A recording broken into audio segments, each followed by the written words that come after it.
మన దగ్గర ఉన్నట్టు హైదరాబాద్ నడిపడినటువంటి ఈ ధూళిపేట ప్రాంతాల్లోనే అరికట్టలేకపోయారు అధ్యక్ష అప్పుడు. కానీ ఈరోజు మా అధికారులు సమర్థవంతంగా వివరించి వాళ్ళలోనే మార్పు తెచ్చి ఆ గుడ్డమాంబెటువంటి వాళ్ళ మార్పు తీసుకొచ్చి మనం సమాజంలో మంచిగా బతకాలంటే మరి ప్రాణాలు పోయేటువంటి దీన్ని వాడొద్దని చెప్పి వాళ్ళకు అవగాహన కలిగించి మరి రైడ్ చేసి రకరకాల ప్రయత్నాల వల్ల ఈరోజు 100% మరి మా ఎక్సైజ్ మినిస్టర్ గారు మరి మా అధికారులందరూ కూడా ప్రయత్నం చేయడం జరిగింది అధ్యక్ష. ఇది చాలా గొప్ప సంస్కరణలో ఇది గొప్ప అంశం అధ్యక్ష. కానీ ఒకటి అధ్యక్ష, మరి దాటి వాళ్లకు రీహాబిలిటేషన్ ఇవ్వడం కూడా చాలా ఇంపార్టెంట్ అధ్యక్ష. మొన్న పేపర్లో చూసాం ధూళిపేటలో ఇచ్చారు అధ్యక్ష. ధూళిపేటతో పాటు ఇతర జిల్లాల్లో కూడా చాలామంది ఉన్నారు. మహబూబ్నగర్ జిల్లాలో ముఖ్యంగా మా మహబూబ్నగర్ జిల్లాలో ఇంకా చాలామంది ఉన్నారు అధ్యక్ష. కొంతమందికి చేయడం జరిగింది. కానీ ప్రతి ఒక్క కుటుంబానికి ఒక బ్యాంక్ లింకేజ్ ద్వారానో లేకపోతే సబ్సిడీ ద్వారానో ప్రత్యామ్నాయంగా ఈ వ్యాపారం చేసుకొని ఒక 1000 రూపాయలు సంపాదించుకుంటే కనీసం వేరే వ్యాపారం చేసుకొని ఓ 1500 సంపాదించుకోవచ్చు అనేప్పుడైతే మనం కలిగిస్తామో వాళ్లకు ఇంకా గౌరవమైనటువంటి వృత్తి మనకు ఉంది కదా అని చెప్పి వాళ్ళు చేయడానికి అవకాశం ఉంటుంది. కనుక దాని మీద కూడా దృష్టి పెట్టాల్సిన అవసరం ఉంది అధ్యక్ష. అవును సార్, మా వృత్తికి సంబంధించిన అంశం ఉంది. ఇంకా రాగండి.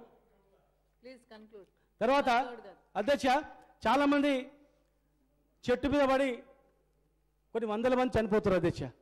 500 చెట్ల మీద, అంటే చెట్లు, ఈత చెట్లు, తాటి చెట్లు. మా వరంగల్లో మా అక్క ఉన్నటువంటి ఏరియాలో చాలా మంది ఉన్నారు. నల్గొండలో మరీ ఎక్కువ మంది చనిపోతున్నారు అధ్యక్ష. అయితే చనిపోయేటువంటి వాళ్ళకి మా ముఖ్యమంత్రి గారు 5 లక్షల రూపాయలు ఎక్స్గ్రేషియా అధ్యక్ష. గతంలో ఇంత లేదు అధ్యక్ష, అసలు పట్టించుకున్న పాపన అవ్వలేదు. పోయిన సంవత్సరం కూడా మంత్రి గారు మేమందరం కూడా దాదాపు 10 కోట్ల రూపాయలు చనిపోయేటువంటి వాళ్ళకి ఎక్స్గ్రేషియా ఇవ్వడం జరిగింది అధ్యక్ష. దాని తర్వాత 5 లక్షలు మనం పెంచడం జరిగింది అధ్యక్ష. మరి ఆ 5 లక్షల రూపాయలు వెంటనే అమలు వచ్చేటట్టు కూడా తొందరగా చేయాల్సిన అవసరం ఉంది అధ్యక్ష. 100 సంవత్సరాల క్రితం చెట్లు ఎట్లా ఎక్కుతున్నారు అధ్యక్ష, అదేవిధంగా ఇప్పుడు ఎక్కుతున్నారు. అన్నిట్లో మార్పు వచ్చింది. మరి ఈ ఒక్క విషయంలో ఎందుకు మార్పు రాలేదు, ఎందుకు ఆలోచన చేయలేదు అనేది మాకు అర్థం కానటువంటి అంశం అధ్యక్ష. దాన్ని పూర్తిగా లోతులోకి వెళ్తే కావాలని బాగుపడదనే ఆశతో అంశంతోనే దీని మీద కనుక్కొనలేదేమో అని మాకు అనుమానం కలుగుతుంది. చిన్న చెట్లకు పండ్లు కాస్తున్నాయి, చిన్న చెట్లకు. మరి ఇవి కూడా హైబ్రిడ్ విత్తనాలు కనుక్కొని చిన్న చెట్లకు కళ్ళు గీసేటువంటి ప్రక్రియ కనుక్కోవచ్చు, లేదంటే ఎక్విప్మెంట్స్ కనుక్కోవచ్చు. మరి దీని మీద ఎందుకు దృష్టి పెట్టలేదు? ఈ వృత్తి బాగుపడదనా, ఈ వృత్తిలో వాళ్ళు ధనవంతులు కావద్దనే, అసలు ఏ కుట్రతోనే అన్ని సంవత్సరాలు వాళ్ళు చేసినారో మాకు అర్థం కాలేదు అధ్యక్ష. ఈరోజు కొన్ని డబ్బులు కూడా మా ముఖ్యమంత్రి గారు కేటాయించడం జరిగింది. మరి మా మంత్రి గారు కూడా ఇంకా ఎక్కువ డబ్బులు పెట్టి దాన్ని చేయాల్సిన అవసరం ఉంది. ఈ గీతా కార్పొరేషన్ ఉంది అధ్యక్ష, దానికి ఈ బడ్జెట్లో నిధులు అనుకున్నంత రీతిలో అసలు రాలేదు అధ్యక్ష. మరి దయచేసి మరి ముఖ్యమంత్రి గారి దగ్గర కూడా నిధులు ఉన్నాయి అధ్యక్ష. వారి బడ్జెట్ నుంచి ఈ డిపార్ట్మెంట్కు కొంచెం ఎక్కువ నిధులు కేటాయించినట్లయితే అరే అందరికి వచ్చినాయి మాకు రాలేదు, మాది వృత్తే కదా ఎట్లా చేయాలి మరి అనేటువంటి బాధలో కూడా కొంతమంది ఉన్నారు అధ్యక్ష. మరి దాన్ని ముఖ్యమంత్రి గారి దృష్టికి తీసుకపోతే ఖచ్చితంగా మరి ముఖ్యమంత్రి గారు చేస్తారు అధ్యక్ష. ఇంకొక అధ్యక్ష, ఈ ఎక్సైజ్ డిపార్ట్మెంట్లో అధ్యక్ష వృత్తి ఈ బార్ అండ్ రెస్టారెంట్లు, వైన్ షాపులు కూడా ఈ వైన్ షాపులు అన్నీ కూడా ఈ కళ్ళు వృత్తి అధ్యక్ష. మా ముఖ్యమంత్రి గారు చాలా సందర్భంలో అరే మా జిల్లాలో బార్ అండ్ రెస్టారెంట్లు, వైన్ షాపులు కానీ, సరాయి కానీ, కళ్ళు కానీ ఒక్కరే గౌన్లే అమ్మేది. మరి ఇప్పుడు వేరే వాళ్ళందరూ వచ్చి వృత్తిలో చేరినరు. మరి ఒకప్పుడు మీ వృత్తి ఇదే అని కూడా మా ముఖ్యమంత్రి గారు కూడా ప్రస్తావన చేశారు అధ్యక్ష. దయచేసి మొత్తం కాకపోయినా నెక్స్ట్ సారైనా ఈ వైన్ షాపులు, బార్ అండ్ రెస్టారెంట్లో ఈ గౌరవ వృత్తి వాళ్లకు కనీసం ఒక 40%, ఒక 50%, 40% కేటాయించినట్లయితే మరి ఈరోజు రాను మార్పులు చెందినాయి. కనుక ఈరోజు ఆరోగ్యానికి చాలా మంచిది కళ్ళు అని చెప్పిన, కళ్ళు తాగితే ఏ రోగాలు ఉండవు, కళ్ళు తాగితే ఏ జబ్బులు ఉండవు అనేటువంటిది శాస్త్రీయంగా ఉన్నా కూడా దీన్ని అశాస్త్రీయంగా చిత్రీకరించడం వల్ల చాలా మంది తాగలేకపోతున్నారు, బీద వాళ్ళకే పరిమితం అవుతుంది.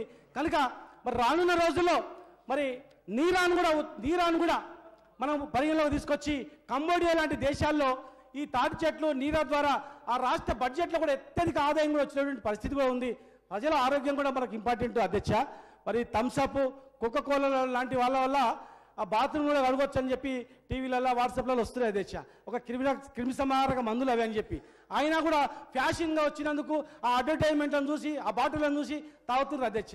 రేపు రానున్న రోజుల్లో ఈ నీరా వల్ల చాలా లాభాలు ఉన్నాయి. నీరా వల్ల కిడ్నీ ప్రాబ్లం రాదు, గుండె జబ్బులు రాదు, షుగర్ రాదు. మొన్ననే అధ్యక్ష తాటికలు తాగితే హార్ట్ అటాక్ రాదని చెప్పి పరిశోధనలు జరిగింది అధ్యక్ష. అంటే ఇలాంటివి పరిగణలోకి తీసుకొచ్చి ఈ ఆరోగ్యానికి చాలా మంచిదని చెప్పి పబ్లిక్ చెప్పినట్లయితే, నీరాన్ని కూడా ఉత్పత్తి చేసినట్లయితే అధ్యక్ష మరి ఈ వృత్తి బాగుపడుతుంది, ప్రజల ఆరోగ్యం బాగుపడుతుంది, ప్రజల ఆరోగ్యం కూడా కాపాడడానికి మాకు అవకాశం ఉంటుంది అధ్యక్ష.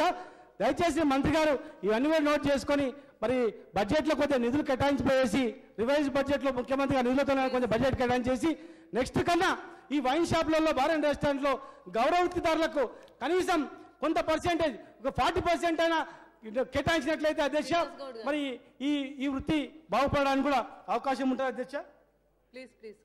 అవకాశం ఉంటుంది అధ్యక్ష. ఇంకా చాలా అంశాలు ఉన్నాయి అధ్యక్ష. ఈరోజు కాదు అధ్యక్ష, ఈ వృత్తి వల్ల అధ్యక్ష ఎక్సైజ్ డిపార్ట్మెంట్ వల్ల ఈ వృత్తి వల్ల నిజాం ప్రభుత్వంలో అత్యధిక ఆదాయాన్ని ఇచ్చినటువంటి దానిలలో ఇది అధ్యక్ష. ఈ వృత్తి అన్ని వృత్తులకు అధ్యక్ష, అన్ని వృత్తులకు కూడా ఎక్కడ కూడా ఏ వృత్తికి లేనటువంటి ఈ వృత్తి పని చేసుకుంటూ పన్ను కట్టేటువంటి పరిస్థితి కనుక అధ్యక్ష ఇది ఈ డిపార్ట్మెంట్ ఒక అడల్ట్ ఇది ఒక మత్తు పానీయంగా చూడద్దు అధ్యక్ష. ఇది ప్రివెన్షన్ ఆఫ్ అడల్టరేషన్ యాక్ట్లో కూడా ఇది ఆహారం అధ్యక్ష. ఒక ఆహారంగా ఉన్నటువంటి దీన్ని ఒక మత్తు పానీయంగా చేసి దీన్ని పూర్తిగా చీప్ వేసి సొసైటీలో గౌరవం లేకుండా చేసినటువంటి పరిస్థితి ఆనాటి ప్రభుత్వంలో అధ్యక్ష. ఇదే హైదరాబాద్లో కళ్ళు దుకాణాలు నిషేధించారు అధ్యక్ష. కానీ తెలంగాణ వస్తే దుకాణాలు తెరిపిస్తామని చెప్పి మా ముఖ్యమంత్రి గారు కళ్ళు దుకాణాలు తెరిపించి గౌరవ వృత్తికి మరి ఎంతో గౌరవం వచ్చినట్లు చేశారు. అయినా హైదరాబాద్లో ఈ దుకాణాల్లో తెరిచిన తర్వాత ఎవరు రావుతారు అధ్యక్ష, అక్కడ గిరాకీ లేదు. ఎందుకంటే ఈ బంద్ కాగానే ఇది మర్చిపోయి విష్కీలకు అలవాటు పడిపోయారు. కనుక దయచేసి వచ్చే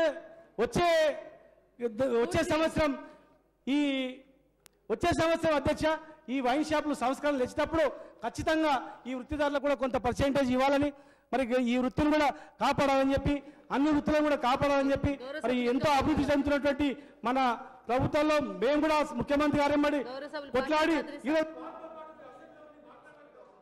अकबर साहब सुन तो लीजिए सर, सुन तो लीजिए सरकार, अरे सुन तो लो भाई। स्पीकर साहब ने खुद कहा आपसे, अकबर साहब स्पीकर साहब ने आपसे खुद कहा, no, my only request to you is you can always have these follow-up questions in your demands.